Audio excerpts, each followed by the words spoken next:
আজকের আলোচনা আমরা শুরু করতে যাচ্ছি। প্রথমেই সকলকে নমস্কার জানাই, শুভ সন্ধ্যা। হ্যানিম্যান মিশন গ্রুপের পক্ষ থেকে সকলকে স্বাগত আজকের ক্লাসে। আজ 1-3-2025 শনিবার।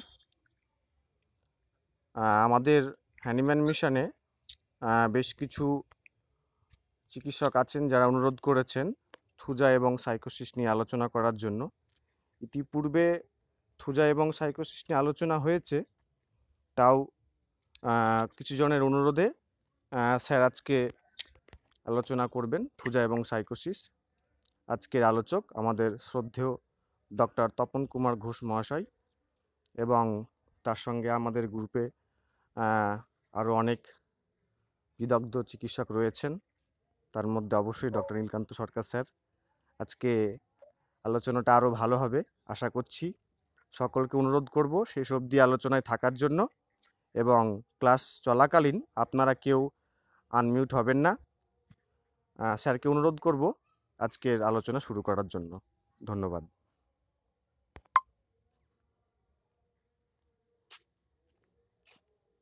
স্যার আপনি শুরু করে দিন। স্যার শোনা যাচ্ছে আমাকে? Doctor Tapan Kumar Ghosh sir. হ্যাঁ স্যার শুরু করে দিন। ঠিক আছে, আলোচনা শুরু করা যাক। হ্যাঁ স্যার শুরু করুন। হ্যাঁ ঠিক আছে। সকলকে আমার আন্তরিক শুভেচ্ছা এবং ভালোবাসা। আমরা আজকে আমাদের আলোচনা শুরু করতে চলেছি। আমাদের আলোচনা আজকে আলোচনার বিষয় থাকছে আমাদের থুজা এবং সাইকোসিস। যদিও এর আগেও আমাদের এই আলোচনা হয়েছিল, কিন্তু কয়েকজন আমাকে অনুরোধ করেছে যে আবার এই আলোচনাটা চালু করবার জন্য, আলোচনাটা করবার জন্য। হায় ভগবান, কোথায় চলে গেল সব? আমার কথা শোনা যাচ্ছে? হ্যাঁ স্যার শোনা যাচ্ছে, আপনি বলতে থাকুন, হ্যালো। অসুবিধা নেই। হ্যাঁ স্যার শোনা যাচ্ছে, আপনি বলতে থাকুন। শোনা যাচ্ছে স্যার। আচ্ছা ঠিক আছে।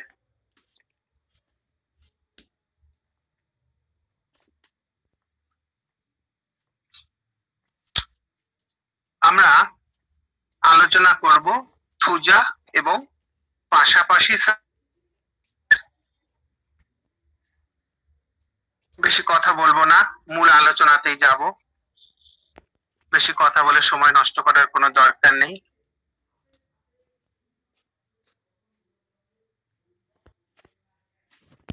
আপনারা সবাই জানেন, সবাই থুজাও জানেন, সবাই পড়েছেন। তার মধ্যে দেখা যায় আমরা হয়তো কেউ একটু বেশি জানি, কেউ একটু কম জানি, কিন্তু সবাই কিছু না কিছু জানি। হ্যাঁ, সে যাই হোক, আমরা সকলেই জানি যে হ্যানিম্যান যতদিন না মায়াজম আবিষ্কার করতে পেরেছেন, ততদিন কিন্তু হোমিওপ্যাথি তার আতুরঘর থেকে বেরোতে পারেনি। অ্যান্টি মায়াজমেটিক ওষুধ প্রয়োগের আগে হ্যানিম্যান কিন্তু রোগগুলোকে সারাতে পারেননি। রোগের লক্ষণগুলো সাময়িক কালের জন্য চলে যেত, আবার একটা সময় হয়তো ফিরে আসতো, বা সিমটম চলে গেলে মূল রোগ থেকে যায়। এই জায়গা নিয়ে আমি আর বেশি কিছু বলবো না, আমি মূল আলোচনাতে আসি। থুজাকে আমরা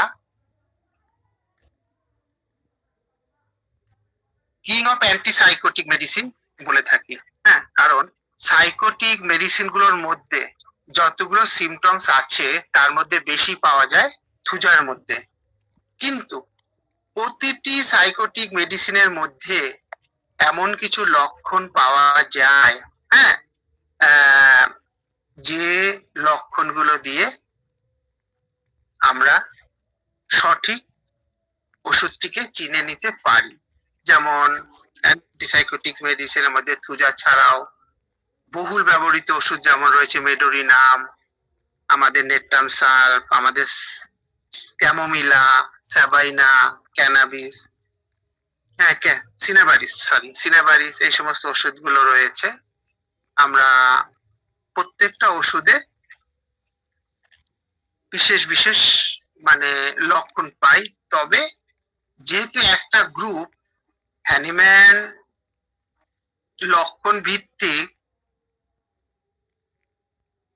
সমস্ত রোগগুলোকে গ্রুপে ভাগ করেছিলেন, সোরা, সিফিলিস এবং সাইকোসিস।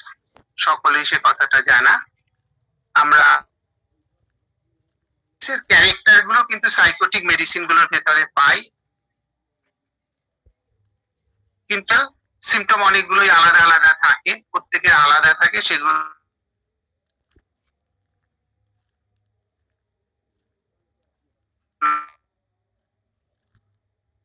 হ্যানিম্যান অবস্থার মধ্য দিয়েই এই থুজা, হ্যাঁ, একটা বিশেষ অবস্থার মধ্য দিয়েই কিন্তু থুজাকে পেয়েছিলেন, থুজার সন্ধান পেয়েছিলেন, তাকে ওষুধ হিসাবে ব্যবহারের সংকেত পেয়েছিলেন। এবং অদ্ভুত ব্যাপার যে মানে এখান থেকে এই যে হ্যানিম্যান যেটা পেয়েছিলেন, সেখান থেকে আমাদের অর্গাননের, যদিও অর্গাননের প্রত্যেকটা অ্যাফোরিজম অত্যন্ত গুরুত্বপূর্ণ, হ্যাঁ, তার মধ্যে অন্যতম গুরুত্বপূর্ণ একটা অ্যাফোরিজম হচ্ছে 26 বা 26তম অ্যাফোরিজম। ঘটনাটা এরকম, হ্যানিম্যানের কাছে একদিন, ব্যাপারটা অনেকেরই জানা, হ্যানিম্যানের কাছে একদিন একটি থিওলজিক্যাল বা ধর্মতত্ত্বের ছাত্র এসেছিলেন। তার ইউরেথ্রা থেকে পুরুলেন্ট ডিসচার্জ হচ্ছে, তার জ্বালা থাকছে, ইউরিনেশনের সময় ব্যথা থাকছে, হ্যাঁ, প্রস্রাব সম্পূর্ণ হচ্ছে না, কয়েক ফোঁটা বা কিছুটা থেকে যাচ্ছে, এবং তাতে পরে হয়তো পোশাক আশাক নষ্ট হয়ে যাচ্ছে। হ্যানিম্যান চিন্তায় পড়লেন, ব্যাপারটা কি? আসলে এগুলো তো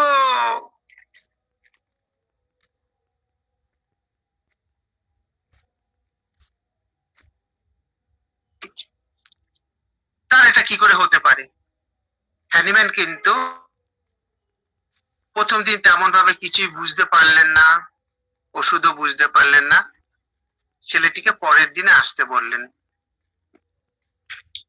পরের দিন ছেলেটি এলো, হ্যাঁ, মানে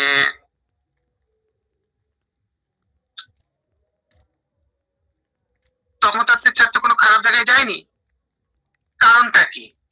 যাই হোক, পরের দিন যখন আবার ছেলেটি এলো,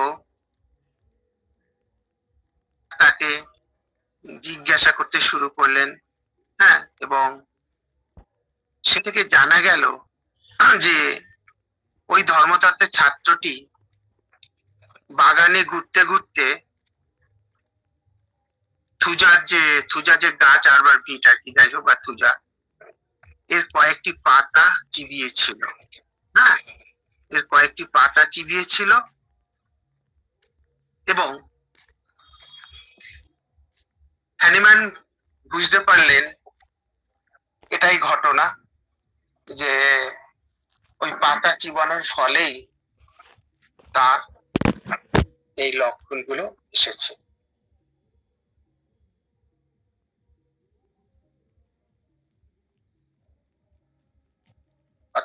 গনোরিয়াল লাইক সিম্পটমস করে প্রুফ করে হ্যানিম্যান থুজাকে চিনলেন। এবং এই যে ঘটনাটা আসলে এই যে রোগীর সিমটম গুলো, এই সিমটম গুলোকে কেন্দ্র করেই তো আমরা ওষুধ দেই। এবং আমাদের সেই যে অ্যাফোরিজম 26 আমরা পাই, a weaker dynamic affection is permanently extinguished in the living organism by a stronger one if the latter is very similar to the former in its manifestation but different in kind, অর্থাৎ এর অরিজিনটা different কিন্তু তার symptoms গুলো সমান। এইরকম সমান symptom যুক্ত মানে সমান সিমটম গুলো দেখেই কিন্তু আমরা একটা সিমিলার ওষুধ দিয়ে থাকি, বা যেটা ল অফ সিমিলিয়া মেনটেন করছে। এবং মানে যে ক্ষেত্রে বলা হচ্ছে যে এই যে রোগের যে সিমটম গুলো বা রোগীর যে সিমটম গুলো নিয়ে আসে, তার যে ফোর্স বা তার যে ডাইনামিক এফেকশন, যে ওষুধটা দিতে হবে তার কিন্তু আরেকটু স্ট্রঙ্গার হতে হবে। এখানে এই যে দুটো, একটা হচ্ছে আমরা ওষুধ থেকে আমরা খুব সহজভাবে বলতে গেলে বলা যায় যে আমরা তো ড্রাগ প্রুভিং করি, ড্রাগ প্রুভিং করে আমরা রোগীর কতগুলো সিমটমস পাই। যখন কোনো ন্যাচারাল ডিজিজ নিয়ে রোগী আসে তখন আমরা সেই সিমটমস গুলোর উপরে ভিত্তি করেই, টোটালিটির উপরে ভিত্তি করেই আমরা রোগীকে ওষুধ দিয়ে থাকি। তাহলে একটা হচ্ছে ড্রাগ প্রুভিংয়ের সময় প্রাপ্ত ওষুধের লক্ষণ, আর একটা হচ্ছে ন্যাচারাল রোগের লক্ষণ, যেটা আমরা ওই মানে তুজার পাতা চিবানোর পরে আমরা যেগুলো পেলাম। এটা কিন্তু অদ্ভুত ভাবে দেখুন আমাদের ল অফ সিমিলিয়াকে সাপোর্ট করছে অদ্ভুত ভাবে, যে ওই ন্যাচারাল ডিজিজের সিমটমের উপরে নির্ভর করে আমরা আমাদের ড্রাগ প্রুভিং এর প্রাপ্ত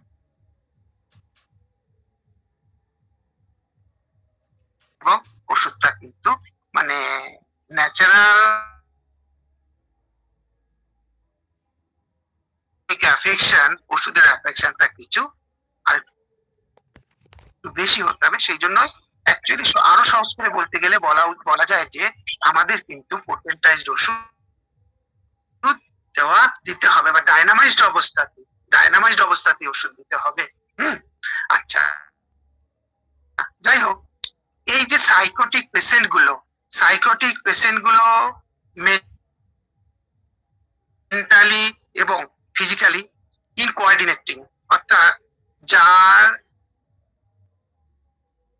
একটা বিষয়ের সঙ্গে আর একটা বিষয়ের সামঞ্জস্য থাকে না, একটা সামঞ্জস্যতার অভাব থাকে। তুজার দিকেই তাকান, ব্যাপারটা আরো পরিষ্কার হবে। যেহেতু আমরা তুজারকে আলোচনা করছি, তুজার দিকেই তাকান, যে তুজার মুখটা বেশ চকচকে, হয়তো হাসি খুশি। এরকম একটা চকচকে সুন্দর মুখ দেখে কে বলবে যে এই লোকটা হাসতে হাসতে মিথ্যে কথা বলে যায়, এই লোকটা হাসতে হাসতে অপকর্ম করে দিতে পারে, কাউকে কিছু বুঝতেই দিতে পারে, সাপ্রেসড অবস্থায় রেখেই সে কিন্তু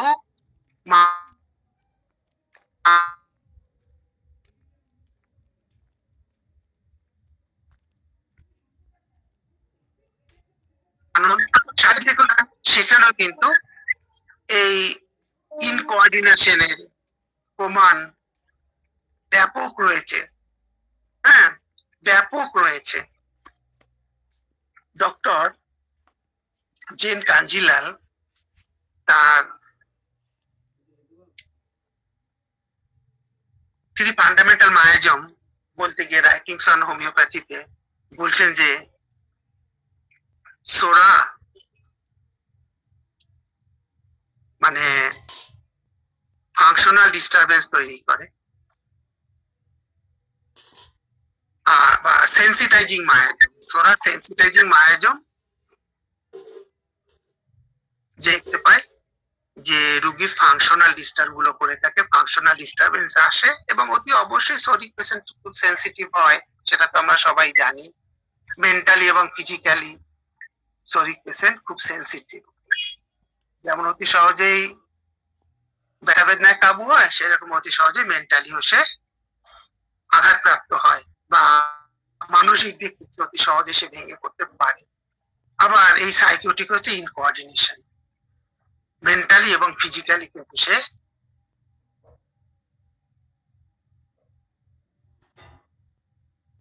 গঠনের মধ্যে বিভিন্ন জায়গার ভেতরে আমরা একটা শরীর গঠন করতে সেল ডিভিশনের কথা আমরা বলতে পারি যে সেল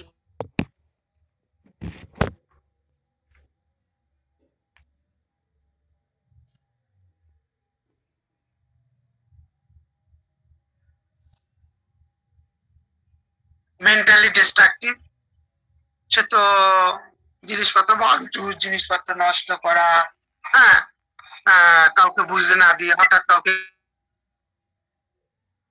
খুন করে শেষ করে দিতে পারে, নিজেকেও শেষ করে দিতে পারে, আত্মহত্যা প্রবণতা, সে আত্মহত্যা করে। হ্যাঁ, তাহলে এটা হচ্ছে মেন্টালি ডিস্ট্রাকটিভ। আবার দেখুন ফিজিক্যালি আলসার, হ্যাঁ, আলসার এবং বেশ একটা ডিপ আলসার তৈরি করতে পারে, বিভিন্ন জায়গায় আলসার তৈরি করতে পারে সিকিউরিটি, অর্থাৎ সে মেন্টালি এবং ফিজিক্যালি ডিস্ট্রাকটিভ। আমরা এরকম তিনটা নেচার দেখতে পাই। তাহলে এবার আমরা শারীরিক গঠনে, মেন্টালি যেমন বললাম, শারীরিক গঠনে এই যে ইনকোঅর্ডিনেশন প্রকাশ কিন্তু সত্যি আমরা ব্যাপকভাবে পাই। সেল ডিভিশনের একটা সব থেকে বড় প্রমাণ, যেখানে সামঞ্জস্য থাকে না, যার ফলে দেখা যায় যে ফিগওয়ার্ড, হ্যাঁ, ফিগওয়ার্ড, তারপরে ধরুন সিডি পেডাঙ্কিউলেটেড ওয়ার্ড, পেডাঙ্কিউলেটেড ওয়ার্ড, পলিপাস, হ্যাঁ, এই সমস্ত গ্রোথ গুলো আমরা সাইকোটিক পেশেন্টের ভেতরে দেখতে পাই। এটাও কিন্তু একটা, তুদের মধ্যে আমরা দেখতে পাই, এটা কিন্তু একটা ইনকোঅর্ডিনেশনের, মানে ফিজিক্যাল ইনকোঅর্ডিনেশনের জলজান্ত উদাহরণ।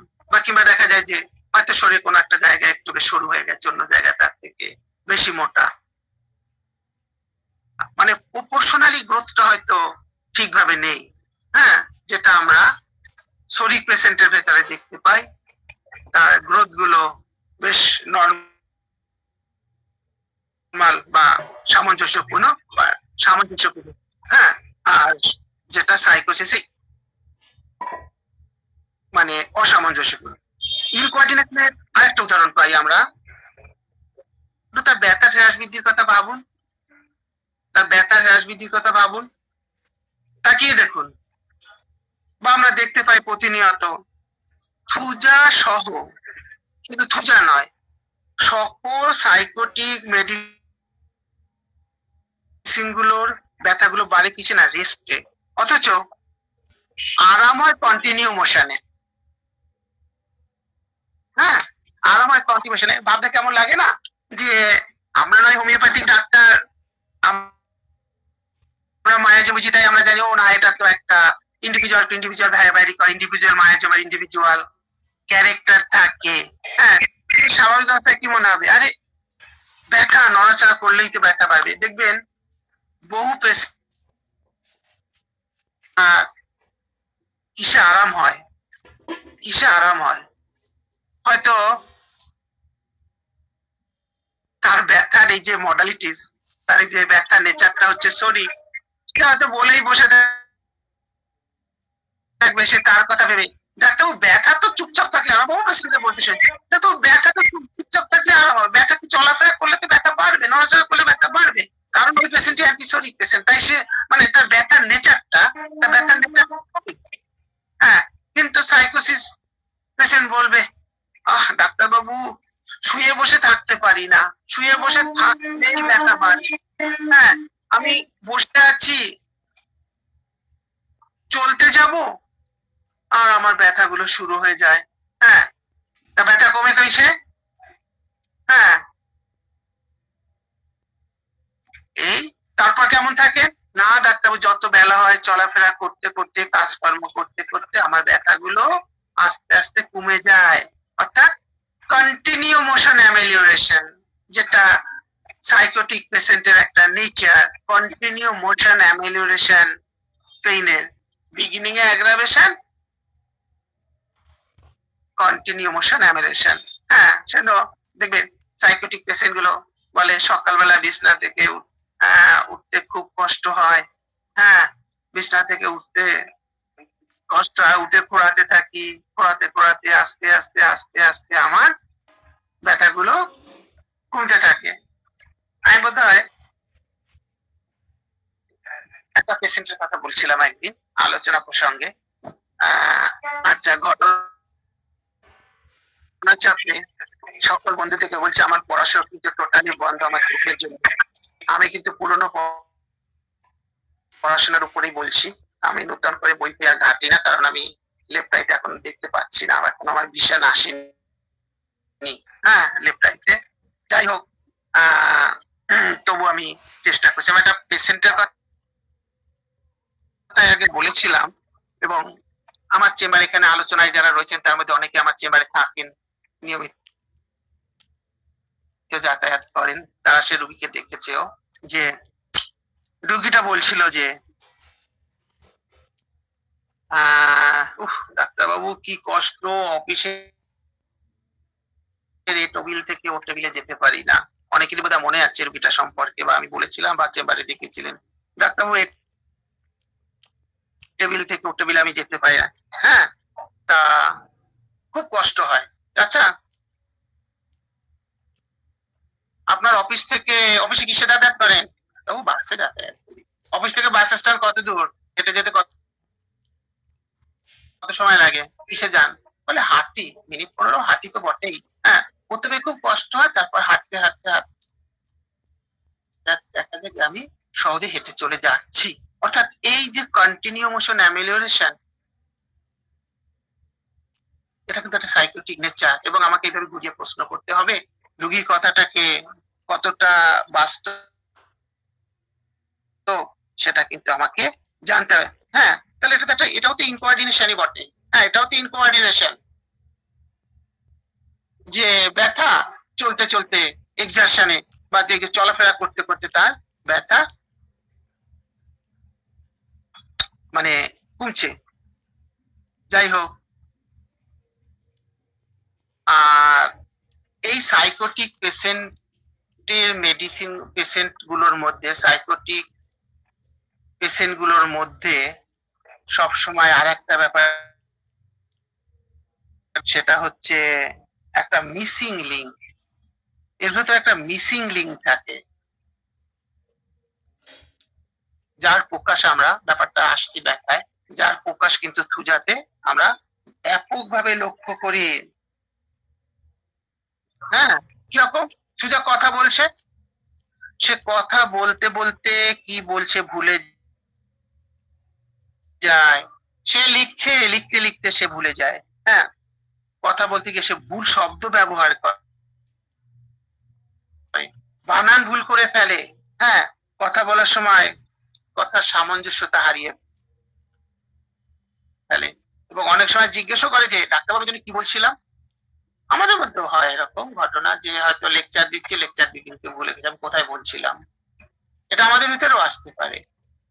এটা কিন্তু একটা মিসিং লিঙ্ক, মানে লিঙ্কটা হারিয়ে যায়, বা একটা মিসিং লিঙ্ক। এটা কিন্তু একটা তুজার মধ্যে, মানে আমরা সাইকোটিক মেডিসিনের মধ্যে এবং তুজার মধ্যে আমরা দেখতে পাই। সাইকোটিকের আর একটা বিষয় আমাদের সকলকে মনে রাখতে হবে, সেটা হচ্ছে কি অত্যন্ত গুরুত্বপূর্ণ,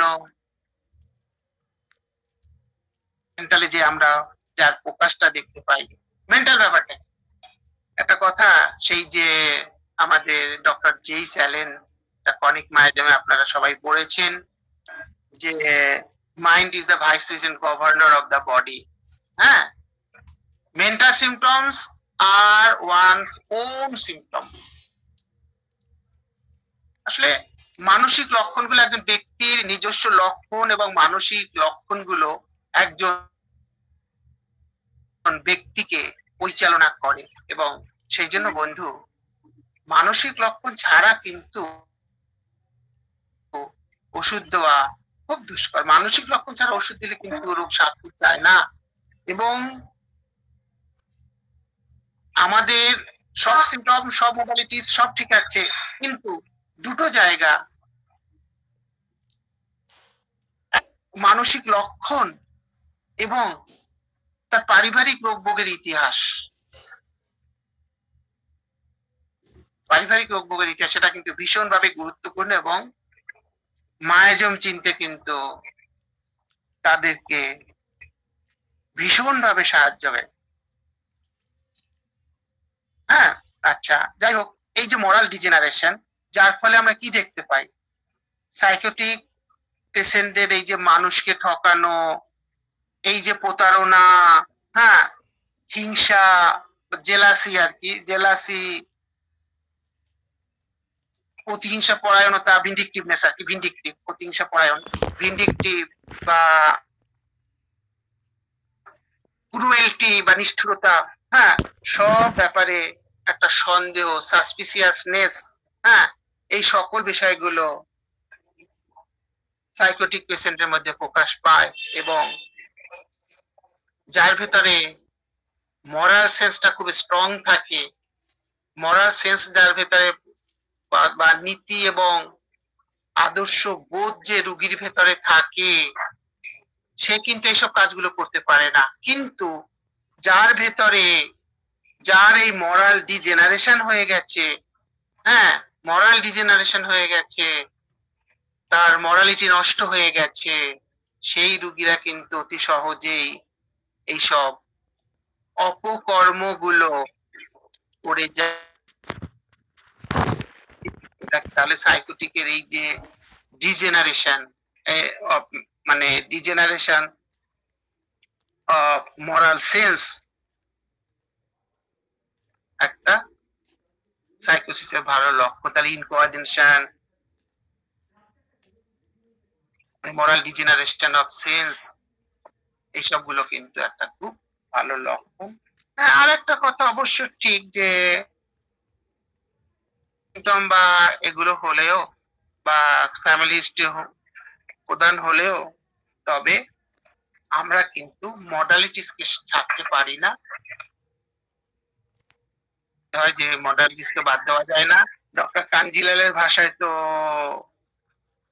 মডালিটি ছাড়া সকল লক্ষণই বন্ধা বা স্টেরাইল। হ্যাঁ, অ্যাকিউটের ক্ষেত্রে তো এটা ব্যাপকতা লাভ করে। ক্রনিকের ক্ষেত্রে এই যে ধরুন, এটা কিন্তু আমরা ঘুরিয়ে ফিরে মডালিটি বলতে পারি। তার কারণ কি? তার কারণ হচ্ছে সে মানুষকে সেবা করে তো, বা মানুষকে সাহায্য করে সে আনন্দ পায়। মানুষ, এটা হচ্ছে তার আনন্দের মডেল। আবার দেখুন, সবাই জানেন, হ্যাঁ, আমি আর নতুন করে কি বলবো, ল্যাকেসিসের কথা, সবাই ল্যাকেসিস পড়েছে, ল্যাকেসিস প্রেসক্রিপশন করেন, হ্যাঁ, ল্যাকেসিস প্রেসক্রিপশন তো করিনি এমন ডাক্তার তো কম আছে।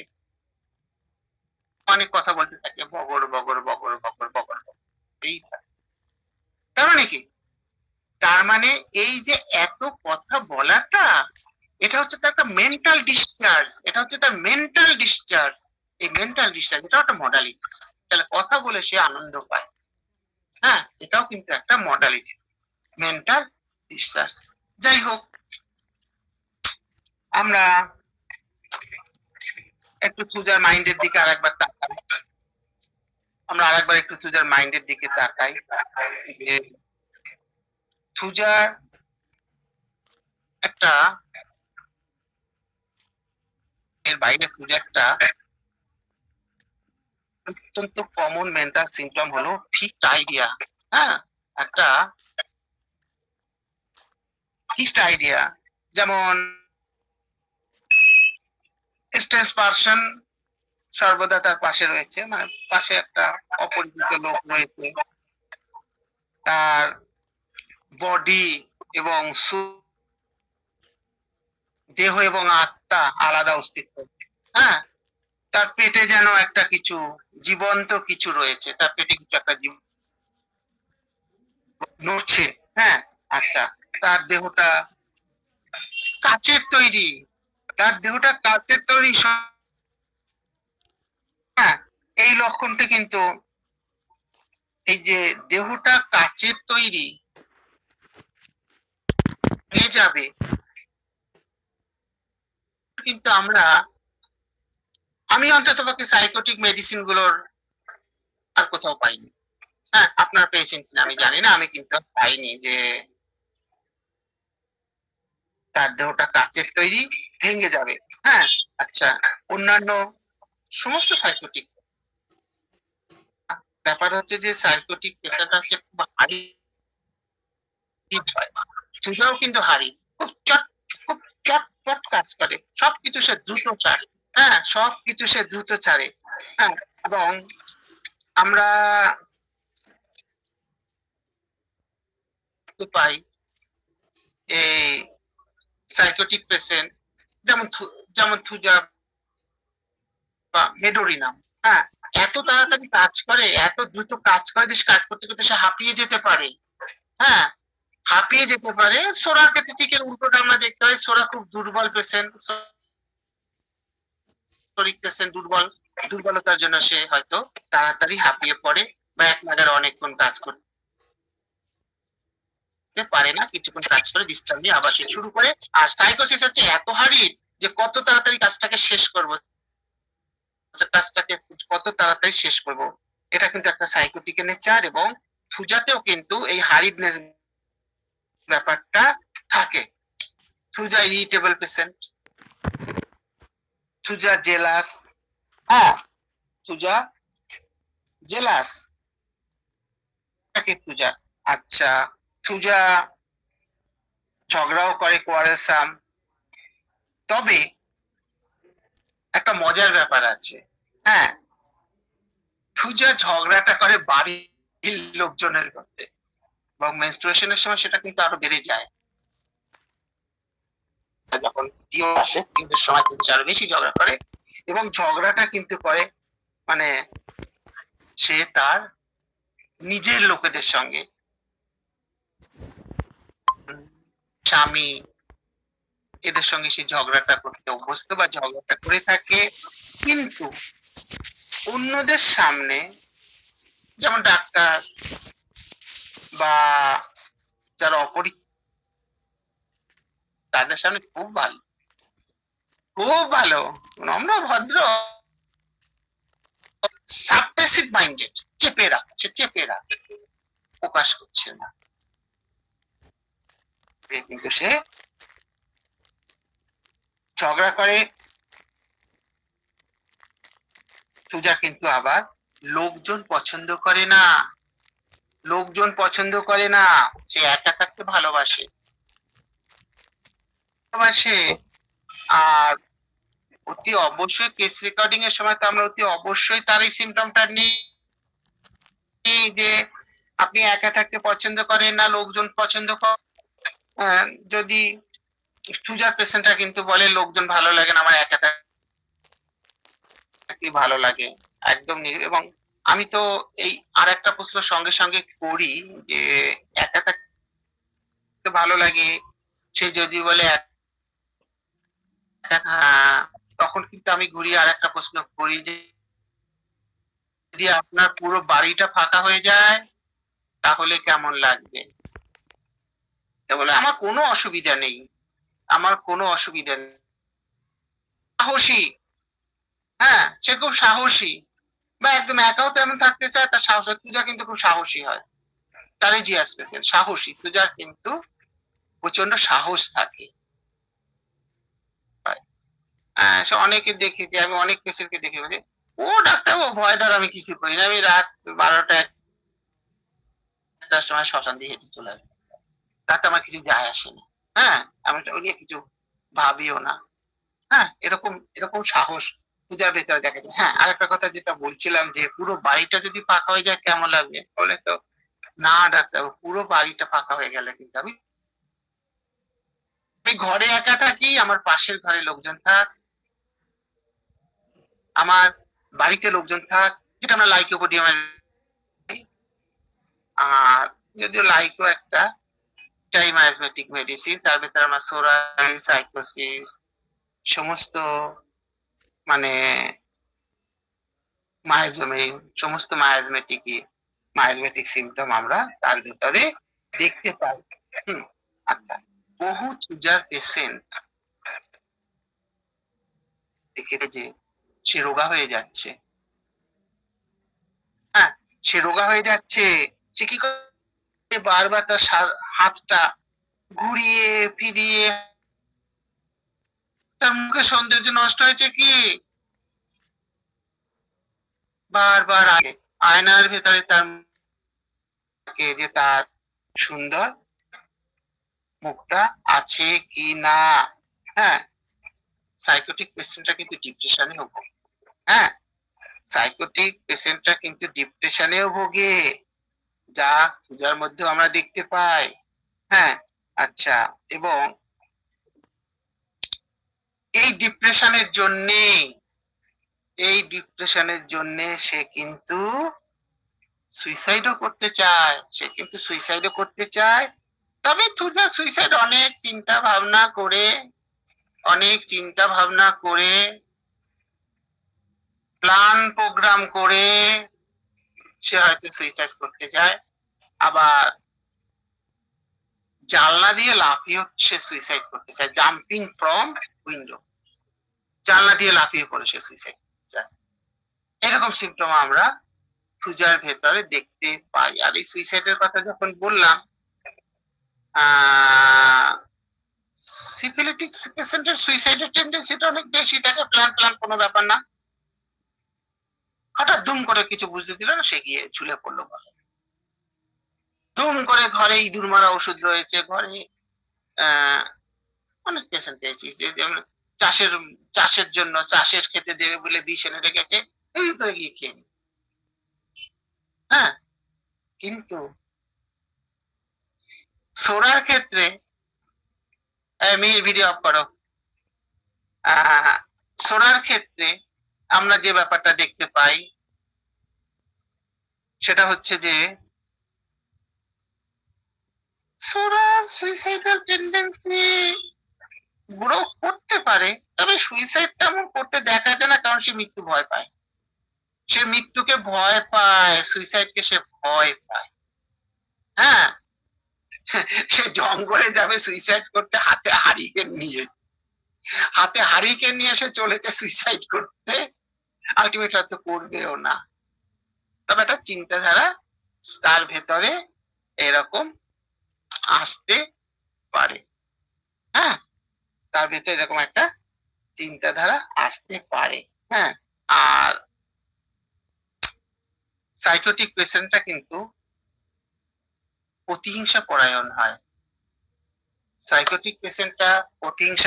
হয়। এটা যেটা আমরা ল্যাকেসিসের ভেতরে তো ব্যাপকভাবে দেখতে পাই, তার ভেতরেও থাকে।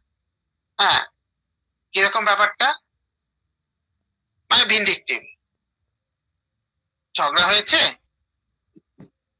এই যে ঝগড়া, ওয়ারেলসাম ঝগড়া, সাইকোটিকরা ঝগড়া করে, আর ঝগড়া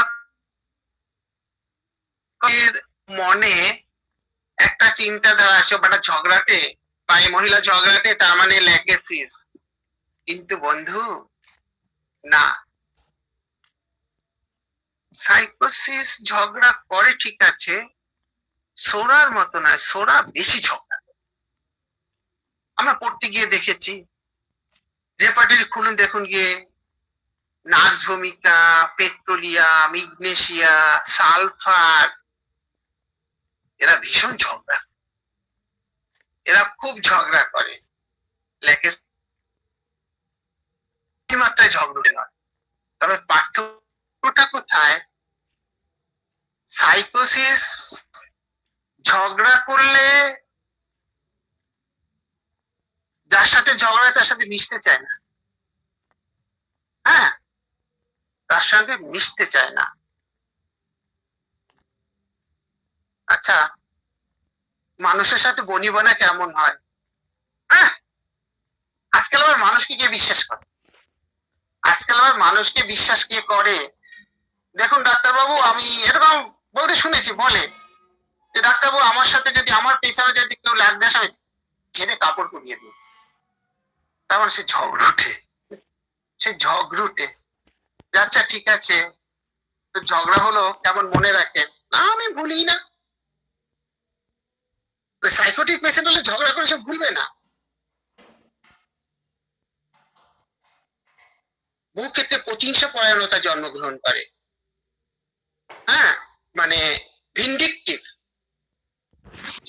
প্রতিহিংসা পরায়ণ, সে প্রতিহিংসা নেবার জন্য তৈরি থাকে, যে সুযোগ পাই না বাটা তোমাকে দেখবো।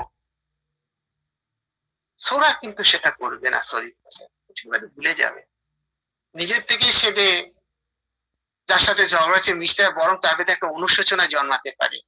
আরে আমি ওকে এই কথাটা বললাম, ঈশ্বর কত কষ্ট পেয়েছে, যাই ওর সাথে একটু কথা বলে আসো, একটু সান্ত্বনা দিচ্ছি। সোরা ঝগড়া করলেও তার ভেতরে এরকম একটা নমনীয়তা ব্যাপার তার ভেতরে কাজ করে, যেটা সাইকোসিসের ব্যাপারে আমরা দেখবো না। সে প্রতিহিংসা পরায়ণ হয়ে ওঠে, ভিন্ডিকটিভ, হ্যাঁ, বা হ্যাট্রেড, আনমুভড বাই অ্যাপোলজি। যার সাথে ঝগড়া হয় বা যার সাথে মনোমালিন্য হয় বা যার সাথে কোনো গোলমাল হয় তাকে ঘৃণা করে, হ্যাঁ, ঘৃণা করে। এখানে একটা প্রশ্ন করা উচিত আমাদের, যে আচ্ছা, বললাম বোধহয় যে যার সাথে ঝগড়া তার সাথে পরে মিশবেন কেমন? হ্যাঁ, মিশবো, আমি তার ছায়াও মারাই না, আমি তার ছায়াও মারাই না। আচ্ছা, সে যদি আসে কথা বলতে, না, আমি কখনো আগের মতো তার সাথে মিশবো না, এড়িয়ে যাব, তাকে এড়িয়ে যাব, তাকে উপর উপর থেকে পাশ কাটিয়ে চলে যাব। কিন্তু সোরা হলে গলে পড়বে, সরিক পেশেন্ট কিন্তু গলে পড়বে। তাহলে সোরা সব থেকে বেশি সালফার, পেট্রোলিয়াম, তারপরে যদি পেট্রোলিয়ামের ব্যবহার তেমন কম ব্যবহার, আমি খুব কম ব্যবহার করছি, আমি পেট্রোলিয়ামের পেশে খুব কম পাই। ইগনেশিয়া, নাক্স ভূমিকা, হ্যাঁ, আমাদের সালফার, এইসব ওষুধগুলো খুব ঝগড়া করে। সে যাই হোক, মোটামুটি আমি একটা সাইকোসিসের একটা মেন্টাল অবস্থা বুঝাবার চেষ্টা করলাম। হ্যাঁ, আমি একটা সাইকোসিসের মেন্টাল অবস্থা বুঝার চেষ্টা করলাম এবং থুজা সম্পর্কে আপনাদেরকে কিছু বুঝাবার চেষ্টা করলাম। এরপর আমরা মাইন্ডের পরে আমাদের রেপার্টরিতে যেমন থাকে, মাইন্ডের পরে কি থাকে? মাইন্ডের পরে আছে ভার্টাইগো। একটু দেখা যাক সংক্ষেপে থুজার ভার্টাইগো কেমন। হ্যাঁ, থুজার কেমন ভার্টাইগো থাকে? থুজা সাধারণত দেখা যায় ভার্টাইগো অন ক্লোজিং দ্য আইস, চোখ বন্ধ করলে তার একটা মাথা ঘোরা শুরু হয়ে যায়। হ্যাঁ, কিন্তু যখনই সে চোখ খোলে, চোখ খুলবার সঙ্গে সঙ্গে কিন্তু তার এই মাথা ঘোরাটা চলে যায়। থুজা হয়তো বসে আছে, বসে উঠতে গেল, হ্যাঁ, মানে বসে আছে, বসা থেকে উঠতে গেল, তার কিন্তু মাথা ঘুরে যায়। বসা থেকে উঠতে গেলে থুজার মাথা ঘুরে যায়। হ্যাঁ, মানে এবং এই মাথা ঘোরার সময় মনে হয় যে সে যেন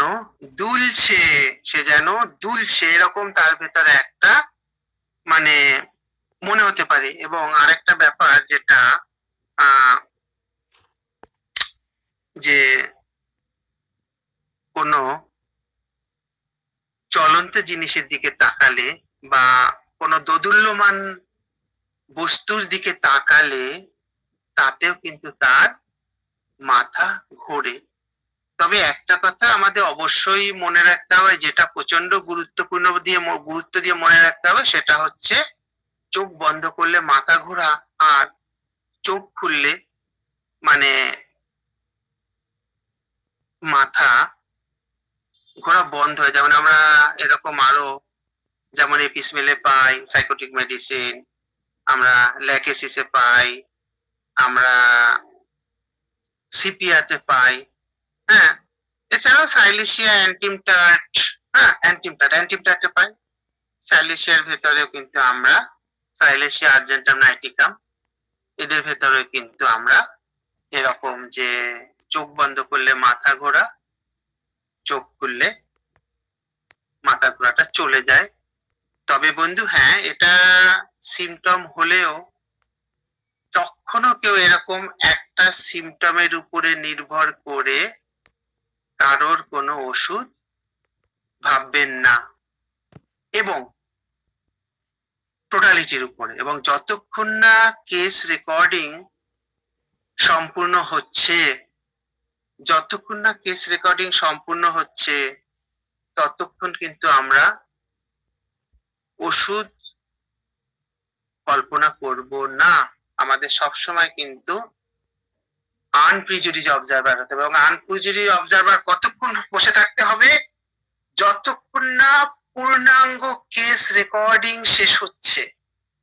হ্যাঁ,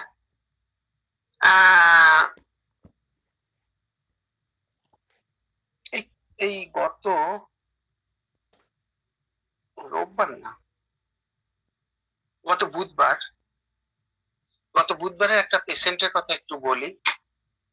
হ্যাঁ, গত বুধবারে একটি পেশেন্টের কথা বলি। পেশেন্টটি পাটনা থেকে এসেছিল,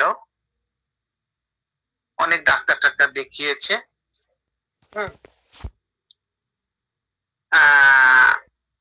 পেশেন্টটি আমাকে যে পাঠিয়েছিল, আমি একটু চমকে গিয়েছিলাম শুনে। আমি আগে বুঝতে পারিনি কে পাঠিয়েছে। পরে রুগীর মুখে শুনলাম যে রুগী সম্পর্কে তার কোনো এক বন্ধু একজন ডাক্তারকে তার সমস্যার কথা বলেছিল। সে ডাক্তার বললো কলকাতায় গিয়ে দুজনের নাম দিয়েছে, একজন আমার নাম আর একজন ডক্টর পূর্ণেন্দু বিশ্বাস কোথায় এনার নাম দিয়েছিল, যে এদের মধ্যে দেখাতে পারেন, বা আমাকে নাকি রেফার করেছে যে এনার কাছে যান। এবং রুগীটি পাঠিয়েছে ডক্টর মৃত্যুঞ্জয় দের ছেলে। ডক্টর মৃত্যুঞ্জয় দে অত্যন্ত নিষ্ঠাবান, অত্যন্ত আদর্শবান একজন হোমিওপ্যাথ। ডক্টর জেন কাঞ্জিলালের হাতে তৈরি, এবং জেন কাঞ্জিলালের বাড়িতেও থাকতেন। যাই হোক, কেস রেকর্ডিং করলাম। পুরো কেস রেকর্ডিং এর ভেতর ওষুধ ঘোরাফেরা করছে। তার মানসিক জায়গাটা যদি ধরি, বা অন্যান্য জায়গায় যাচ্ছিল, খাবার দাবার বা মানসিক জায়গা, এক এক সময় এক একটা ওষুধ। চেম্বারে যারা ছিল তারা শেষ পর্যন্ত অনেকে থাকতে পারেনি, চলে গেছে। একজন বলে গেল অ্যাসিড কজ উইকনেস, তার ভিতরে প্রচুর ম্যাস্টারবেশনের হিস্ট্রি ছিল, লস অফ প্রচুর ফ্লুইড। আর একজন বলে গেল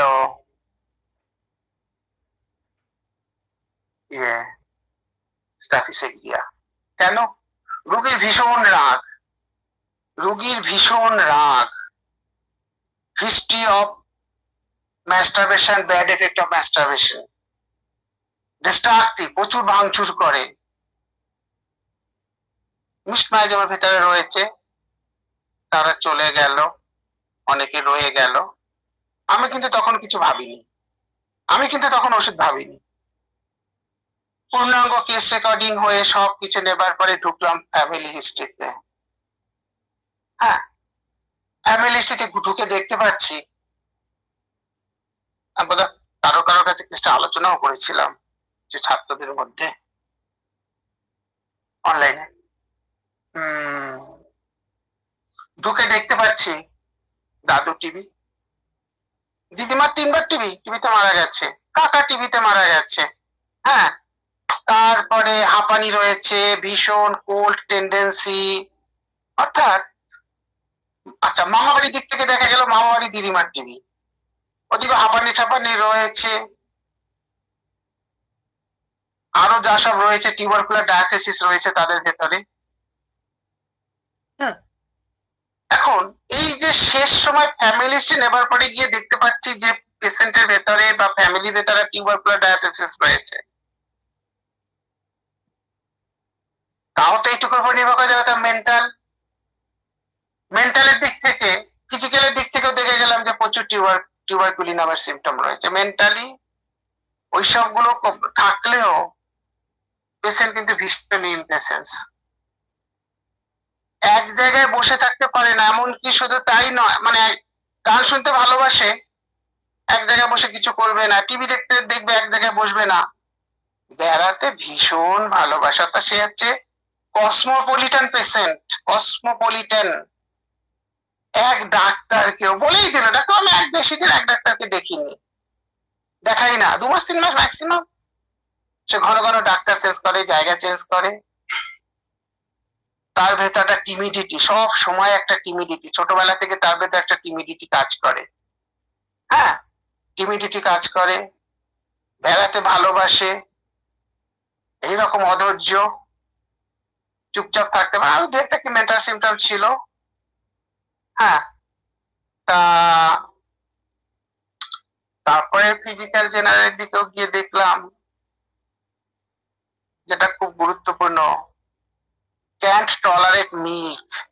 কোনো অবস্থাতেই সে দুধ হজম করতে পারে না, মিল্ক ডাইজেস্ট করতে পারে, এটা ওটা টিউবারকুলি নামের একটা বড় সিমটম। হ্যাঁ, দুধ সহ্য করতে পারে না। তাহলে যে আগে পর্যন্ত অন্যান্য সিমটম জোরালো থাকলেও ফ্যামিলি হিস্ট্রি থেকে এই যে একটা টিউবারকুলার ডায়াথেসিস, ফ্যামিলিতে এত টিবিতে মৃত্যু, আমি কিন্তু টিউবারকুলি নামকে ছাড়তে পারলাম না, আমি টিউবারকুলি নাম রুগীকে দিলাম। তাই বন্ধু, যতক্ষণ না সম্পূর্ণ কেস রেকর্ডিং আমরা কমপ্লিট করতে পারছি, ততক্ষণ কিন্তু আমরা কখনো কোনো ওষুধ ভাববো না। ভার্টাইগোর পরে আমরা হেডেকের কথা আসতে পারি, এবং হেডেক বলে আমি শেষ করবো, আর টানবো না। আরো আমাদের বন্ধুরা রয়েছে, তারা নিশ্চয়ই বলবেন। বাকি অংশগুলো তো পরে নিশ্চয়ই আমি আলোচনা করব। সবই তো সূত্রপাত হলো, আর অনেক অনেক কিছু বাকি আছে, মানে সাইকোসিস এবং তুজা সম্পর্কে বলবার। হেডেক মনে রাখতে হবে যে সাইকোটিক পেশেন্ট গুলোর হেডেক সাধারণত ভার্টেক্স রিজনে শুরু হয়, তবে কখনো কখনো তার ফ্রন্টাল রিজনেও শুরু হতে দেখা যায়। হ্যাঁ, আচ্ছা, এখন এই যে পেশেন্ট গুলোর এই যে হেডেকটা শুয়ে পড়লে বাড়ে, এবং মাঝরাতের পর বাড়ে। হ্যাঁ, কন্টিনিউ মোশনে আরাম হয় সাইকোটিক পেশেন্টের। আর থুজাও কিন্তু ব্যতিক্রম নয়, তবে আমরা দেখেছি সিফিলিটিক পেশেন্টরাও ভার্টেক্সে বা মূলত অক্সিপিটাল রিজনে সিফিলিটিক পেশেন্টের হেডেকটা বেশি হয়, থুজাতেও আসতে পারে, কিন্তু সিফিলিটিক পেশেন্টের এই যে হেডেকটা অত্যন্ত ডিপ সিটেড, মাথার একদম ভেতরের দিকে ব্যথাটা হয়, ব্রেনে। হ্যাঁ, অত্যন্ত। এবং মাথা ব্যথার কথা বললে অতি অবশ্যই আমরা কিন্তু এটা অবশ্যই জানতে চাইবো কোন রিজনে হচ্ছে, কেমন ব্যথা হচ্ছে, ব্যথার গভীরতা কোথায়, কত গভীরে হচ্ছে, এগুলো কিন্তু জানা ভীষণভাবে দরকার। এটা মেডিসিন সিলেকশন শুধুমাত্র আপনার মায়াজমেটিক ডায়াগনোসিসে সাহায্য করে। মায়াজমেটিক মানে পেশেন্ট কোন মায়াজম দ্বারা ডমিনেট হচ্ছে, এটা না বুঝতে পারলে কিন্তু আমার পক্ষে পেশেন্টকে সঠিক অ্যান্টি মায়াজমেটিক ড্রাগ দেওয়া সম্ভব নয়, রোগীকে সারানো সম্ভব নয়। হ্যাঁ, এবং থুজার ক্ষেত্রে মানে অন্য মেডিসিনের মতো কন্টিনিউ মোশনে আরাম। হ্যাঁ, আচ্ছা, আরেকটা ব্যাপার, যেমন আমরা শিশুদের ক্ষেত্রে দেখতে পাই, হ্যাঁ অনেক সময় আমি এটা খেয়াল করেছি, যদি ভালো করে অবজার্ভ করে দেখা যায়, শিশু এমনিতে তো থুজা ক্যামোমিলার কথা বলছি, স্যার ক্যামোমিলা আমরা জানি কি, ক্যামোমিলা মায়ের কোলে চড়ে বেড়াতে ভালোবাসে। হ্যাঁ, তার কারণ কন্টিনিউ মোশনে অ্যামিলেশন, এবং আমি খেয়াল করে দেখেছি যে ওরা না ওই মায়ের কাঁধে বা বাবার কাঁধে মুখে না মাথাটা শুধু নাড়াতে থাকে, আসলে তার ব্যথা হচ্ছে কন্টিনিউ মোশনে সে আরাম পাচ্ছে। হ্যাঁ, থুজার হেডেকে আরো কিছু বিশেষ ক্যারেক্টার আমরা পাই, যেমন মনে হয় যে তার ভার্টেক্স এর মধ্যে একটি পেরেক বিদ্ধ হচ্ছে, হ্যাঁ, as if a nail is driven in vertex, as if a nail is driven in vertex, vertex এর মধ্যে যেন একটা পেরেক বিদ্ধ হচ্ছে। আরেকটা অনুভূতি থাকে যে সে মনে করে তার ফ্রন্টাল রিজনে বা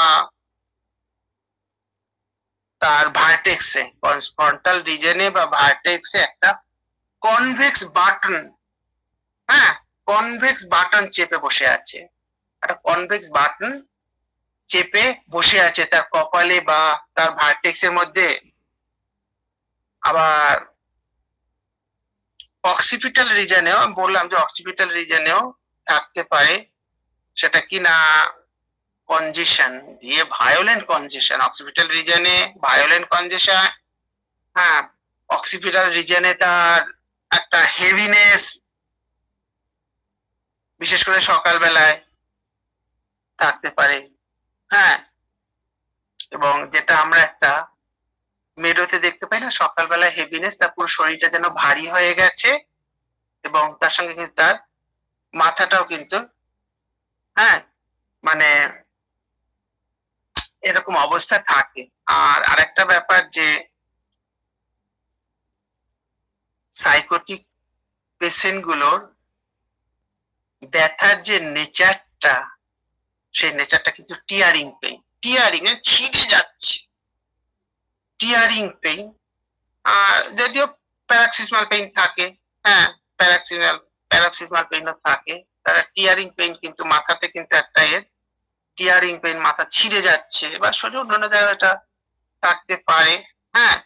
আর আমরা তো কলিকি পেইনের কথা জানি, পেটের কষ্ট, মানে সাইকোটিক পেশেন্টের একটা কলিকি পেইন থাকে, সাইকোটিকে জানি, কিন্তু হেডেকের কথা আমরা আচ্ছা মানে বললাম। এছাড়াও আমরা ফ্রন্টাল রিজনে, হ্যাঁ, ফ্রন্টাল রিজনে কিন্তু আমরা থুজার পেশেন্টের হেডেক দেখতে পাই।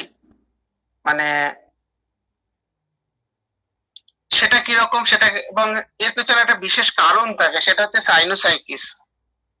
সাইনোসাইটিস, কফ জমেছে বা ইনফ্লামেশন অফ সাইনাসেস, হ্যাঁ, আচ্ছা, সাইনোসাইটিস থাকতে পারে। এবং এখানে এই সাইনোসাইটিস বা এইরকম ক্ষেত্রে আমরা একটা ব্যাপার দেখতে পাই যে তার নাক থেকে অত্যন্ত থিক একটা পুরুলেন্ট ডিসচার্জ, হ্যাঁ, পুরুলেন্ট এবং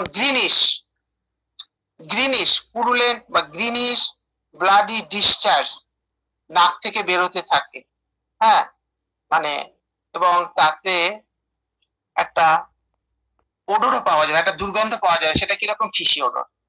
এবং শুধু আমরা পরবর্তীকালে আস্তে আস্তে যখন স্টাডি করব তখন দেখতে পাবো আসলে সাইকোটিক পেশেন্টের ডিসচার্জ গুলো সব গ্রিনিশ হয়, এবং গ্রিনিশ ডিসচার্জ এবং ডিসচার্জে একটা ফিসি ওডর থাকে, যে কোনো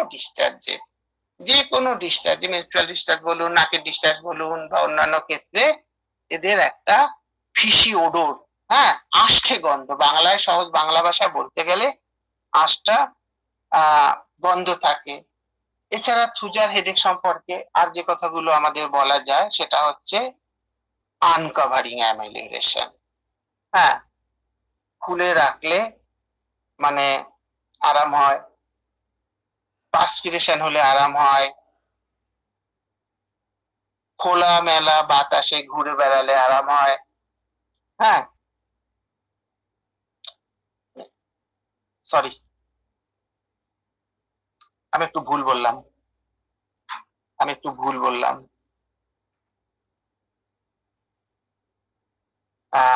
না, না ভুল বলিনি, না ঠিকই বলেছি, ঠিক আছে আমি ঠিকই বলেছি। থুজার হেডেক গুলো আনকভারিং এ অ্যামাইলেশন হয়, মাথাটা খোলা রাখলে পার্সপিরেশনেও আরাম হয়, মানে যদি সে খোলা বাতাসে ঘুরে ফিরে বেড়াতে পারে, হ্যাঁ, তাতেও কিন্তু সে আরাম পায়। হ্যাঁ, ওপেন এয়ারেও কিন্তু সে আরাম পায়। যাই হোক, আজকের আমি এটুকু বলেই রাখছি। পরবর্তী সময়ে সুযোগ পেলে, হ্যাঁ, পরবর্তী দিনগুলোতে সুযোগ পেলে আমি আবার ওই অ্যানাটমিক্যালি পার্ট বাই পার্ট সাইকোসিসের কেমন হয় এবং থুজার কেমন হয় বলতে থাকবো। তাতে একদিক থেকে আমাদের সাইকোসিস মায়াজমটা স্টাডি হয়ে যাবে, তার সঙ্গে সঙ্গে থুজা স্টাডি হবে। এটাই আমার কাছে দাবি ছিল। কয়েকজন জুনিয়র ডাক্তার, তাদের মধ্যে আমাদের তরুণ দেবনাথ রয়েছে, আছে আমাদের সুশীল ঘোষ আছে, হ্যাঁ, এরকম আরো কয়েকজন আছে যারা আমাকে রিকোয়েস্ট করেছিল থুজা ধরে ধরে এই আলোচনা করবার জন্য। আমি জানি না কত টাকার ভালো লাগলো। আজকে এই পর্যন্ত থাক। সকলে আমার স্নেহ ভালোবাসা নেবেন, এই বলে আমি আমার বক্তব্য শেষ করলাম। সকলকে ধন্যবাদ।